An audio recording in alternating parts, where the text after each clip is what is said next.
ಸ್ನೇಹಿತರೆ ನಮಸ್ಕಾರ. ಜ್ಯೋತಿಷ್ಯ ಶಾಸ್ತ್ರದಲ್ಲಿ ಗ್ರಹಗಳ ಸೇನಾಧಿಪತಿ ಧೈರ್ಯ, ಪರಾಕ್ರಮ ಹಾಗೂ ಭೂಮಿಯ ಕಾರಕ ಎಂದು ಪರಿಗಣಿಸಲ್ಪಟ್ಟಿರುವ ಮಂಗಳ ಅಥವಾ ಕುಜ ಗ್ರಹದ ನಡೆಗೆ ವಿಶೇಷ ಮಹತ್ವವಿದೆ. ನವಗ್ರಹಗಳ ಚಲನೆಯ ಪ್ರಕಾರ ಜೂನ್ 20ರಂದು ಕುಜ ದೇವನು ತನ್ನ ರಾಶಿಯನ್ನು ಬದಲಾಯಿಸಿ ಶುಕ್ರನ ಅಧಿಪತ್ಯದ ವೃಷಭ ರಾಶಿಗೆ ಗೋಚರ ಮಾಡಲಾಗಿದ್ದಾನೆ. ಶುಕ್ರನ ಅಧಿಪತ್ಯದ ವೃಷಭ ರಾಶಿಗೆ ಗೋಚರ ಮಾಡಲಿದ್ದಾನೆ. ಕುಜನ ಈ ಮಹತ್ವದ ರಾಶಿ ಪರಿವರ್ತನೆಯಿಂದಾಗಿ ಅತ್ಯಂತ ಶಕ್ತಿಶಾಲಿ ರುಚಕ ರಾಜಯೋಗ ನಿರ್ಮಾಣವಾಗ್ತಿದೆ. ಈ ರಾಜಯೋಗದ ಪ್ರಭಾವದಿಂದಾಗಿ ಒಟ್ಟು 6 ರಾಶಿಗಳ ಜಾತಕದವರ ಜೀವನದಲ್ಲಿ ಸುವರ್ಣ ಯುಗ ಆರಂಭವಾಗಲಿದ್ದು, ಆರ್ಥಿಕ ಹಾಗೂ ವೃತ್ತಿ ಜೀವನದಲ್ಲಿ ಭಾರೀ ಧನಲಾಭ ಕಾದಿದೆ. ಹಾಗಾದ್ರೆ ಆ ಅದೃಷ್ಟದ ರಾಶಿಗಳು ಯಾವ್ಯಾವುದು ಅನ್ನೋದನ್ನ ನೋಡೋಣ ಬನ್ನಿ. ವೃಷಭ ರಾಶಿ. ಕುಜನು ನಿಮ್ಮದೇ ರಾಶಿಗೆ ಆಗಮಿಸುತ್ತಿರುವುದರಿಂದ ನಿಮ್ಮಲ್ಲಿ ಆತ್ಮವಿಶ್ವಾಸ ಮತ್ತು ಧೈರ್ಯ ದುಪ್ಪಟ್ಟಾಗಲಿದೆ. ಹೊಸ ಉದ್ಯಮ ಅಥವಾ ಹೊಸ ಜವಾಬ್ದಾರಿಗಳನ್ನು ವಹಿಸಿಕೊಳ್ಳಲು ಇದು ಅತ್ಯಂತ ಸೂಕ್ತ ಸಮಯ.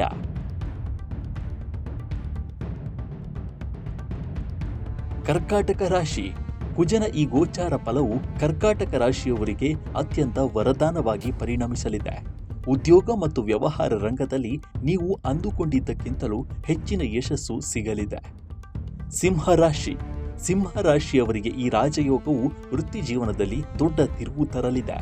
ಉದ್ಯೋಗಿಗಳಿಗೆ ಕಚೇರಿಯಲ್ಲಿ ಉನ್ನತ ಹುದ್ದೆ ಅಥವಾ ಸಂಬಳ ಹೆಚ್ಚಳವಾಗುವ ಸಾಧ್ಯತೆ ಇದೆ. ಕನ್ಯಾ ರಾಶಿ. ಭಾಗ್ಯಸ್ಥಾನದಲ್ಲಿ ಕುಜನ ಸಂಚಾರ ಇರುವುದರಿಂದ ಕನ್ಯಾ ರಾಶಿಯವರಿಗೆ ಅದೃಷ್ಟದ ಸಂಪೂರ್ಣ ಬೆಂಬಲ ಸಿಗಲಿದೆ. ವಿದೇಶ ಪ್ರಯಾಣದ ಆಸೆ ಹೊಂದಿರುವವರಿಗೆ ಈ ಅವಧಿಯಲ್ಲಿ ಶುಭ ವಾರ್ತೆ ಲಭಿಸಲಿದೆ. ಆರ್ಥಿಕ ಮುಗ್ಗಟ್ಟುಗಳು ನಿವಾರಣೆಯಾಗಲಿದೆ.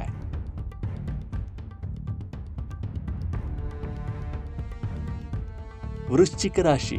ಕುಜದೇವನ ಸ್ವಕ್ಷೇತ್ರದ ರಾಶಿಯಾದ ವೃಶ್ಚಿಕದವರಿಗೆ ಕೋರ್ಟು, ಕಚೇರಿ ವ್ಯವಹಾರಗಳಲ್ಲಿ ದೊಡ್ಡ ಜಯ ಸಿಗಲಿದೆ.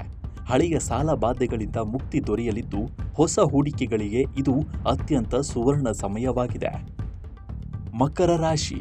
ಮಕರ ರಾಶಿಯವರಿಗೆ ಈ ಅವಧಿಯಲ್ಲಿ ಹೊಸ ವಾಹನ ಅಥವಾ ಆಸ್ತಿ ಖರೀದಿಸುವ ಯೋಗ ಕೂಡಿ ಬರಲಿದೆ.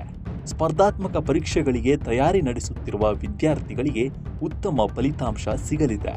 ಈ ರುಚಕ ರಾಜಯೋಗದ ಸಂಪೂರ್ಣ ಶುಭ ಫಲವನ್ನು ವೃದ್ಧಿಸಿಕೊಳ್ಳಲು ಮತ್ತು ಜಾತಕದಲ್ಲಿ ಕುಜಗ್ರಹವನ್ನು ಬಲಪಡಿಸಲು ಮಂಗಳವಾರದ ದಿನಗಳಂದು ಸುಬ್ರಹ್ಮಣ್ಯ ಸ್ವಾಮಿ ಅಥವಾ ಹನುಮಂತನ ಆರಾಧನೆ ಮಾಡುವುದು ಅತ್ಯಂತ ಶ್ರೇಯಸ್ಕರ.